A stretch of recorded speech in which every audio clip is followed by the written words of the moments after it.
You know, it took me over a year to get my first 1,000 subscribers, like a year and a half. Took like almost a year to get the second 1,000, and the fact that I just gained 1,000 subscribers in like the last 11 days, and from 4K to 5K only took 12 days, and 3K to 4K only took 19 days. I put so much time into this channel. I never thought people would actually end up watching it, or at least this many people, and the numbers are just going up. It's crazy.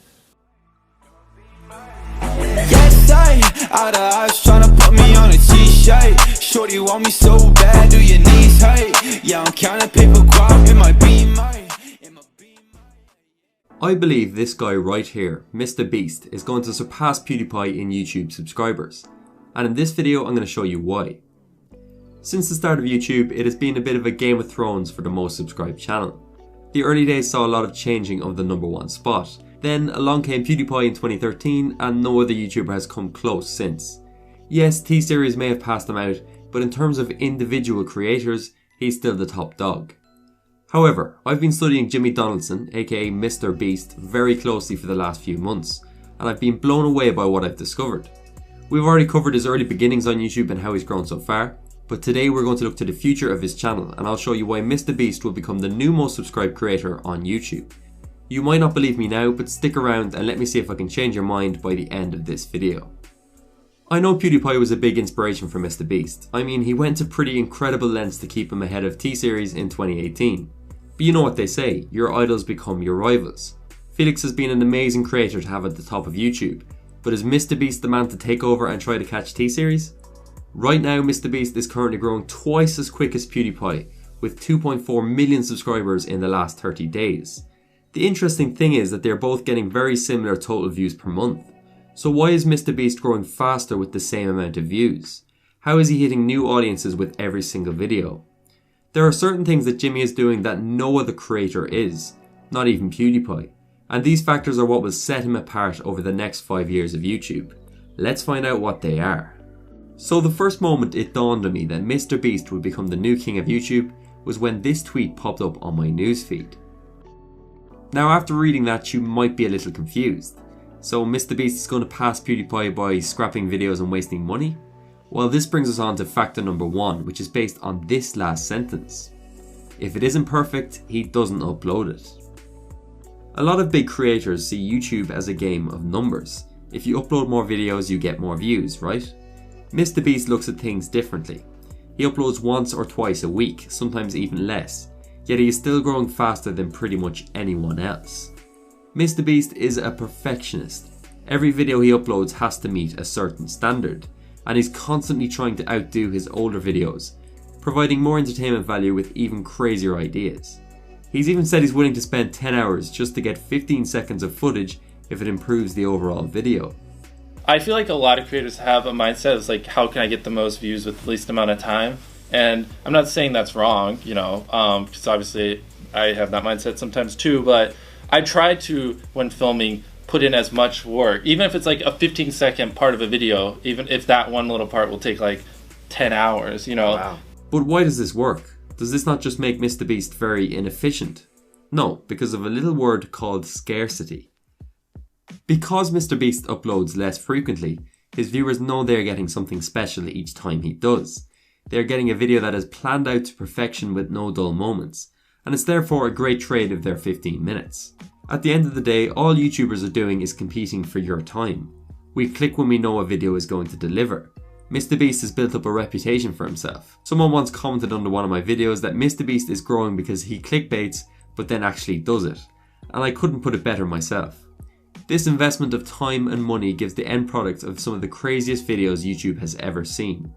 And the fact that there's only 4 or 5 a month means the novelty never wears off. This is why he is different. What other YouTuber will go to the effort of filming 3 big videos with their entire team, probably spending tens of thousands of dollars and hours of time, only to just say, no, I'm not feeling this one.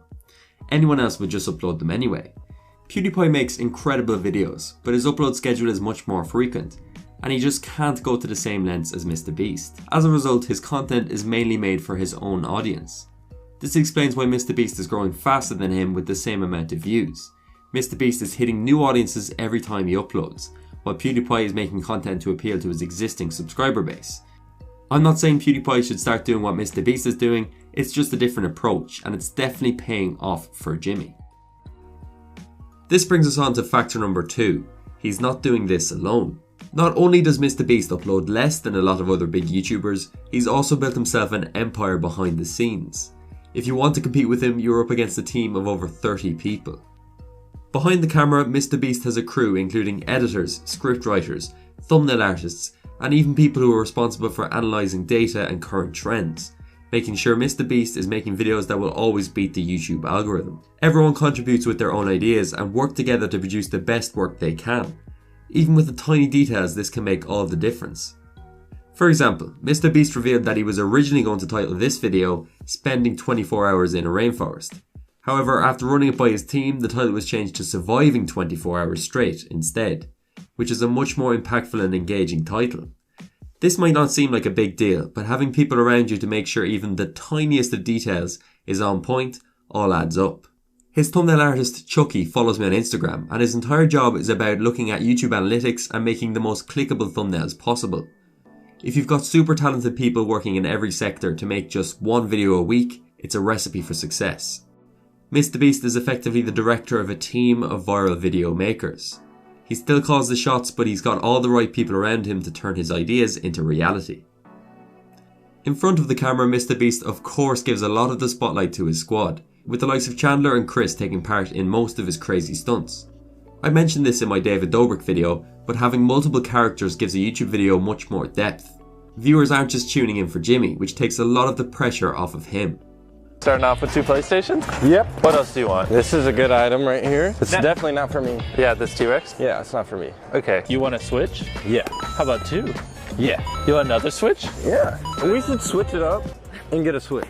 Good joke. Good joke. I think having this team behind him really encapsulates why MrBeast will rise to the #1 spot. He's willing to push things further forward than anyone else on YouTube. The final factor is going to be perhaps the most important of them all. MrBeast has universal appeal. The first big YouTubers were really watched by everyone. I grew up when the likes of Smosh and Ray William Johnson were at the top, and trust me, pretty much anyone who had a YouTube account back then was watching their videos. As more creators came to the platform, we started getting niches. We had makeup artists, daily vloggers, tech reviewers and gaming channels. Niche channels really have dominated the platform for the last 10 years, and I think PewDiePie is a pretty good example of that. Yes, he varies his content a lot, doing commentary videos, meme reviews and vlogs, but the core of his channel will always be gaming. MrBeast is one of the few big YouTubers that can't be put in a box. He appeals to people from a wide variety of backgrounds, which give him a much higher ceiling for his potential audience. If you look at this video for example, it's simple but very intriguing. You want to find out what happens and how the other people involved in the challenge react to the situation. This video isn't limited to just his own subscribers. You could show this to pretty much anyone and they'd be curious to find out what happens. Whereas if you look at PewDiePie's videos, if you're not a gamer, you probably aren't going to be as interested. MrBeast's videos have universal appeal because they are based on ideas that trigger human curiosity. Something else really interesting is the fact that he gains views from people that I describe as YouTube casuals. You know those friends you have that don't really spend much time on YouTube, they don't subscribe to creators or engage in the community, but every now and then they'll dip in to watch a few videos? MrBeast's videos are still enjoyable for people like those. Even if you look at the way MrBeast and PewDiePie are viewed in the mainstream media, you see positivity for Jimmy but negativity for Felix. I think both these guys are really good people, but this just shows how MrBeast crosses into a mainstream audience much more effectively. PewDiePie will always have a really solid dedicated fan base, but I think MrBeast's content can go further and appeal to more. Every time I watch a MrBeast video, it inspires me to make more videos myself. I know a lot of you guys are probably at home with this crazy situation the world is in right now. Ireland, where I live, is pretty much in full lockdown. Looking on the bright side though, it's actually the perfect time to start and grow lockdowns. I'll see you in the next one.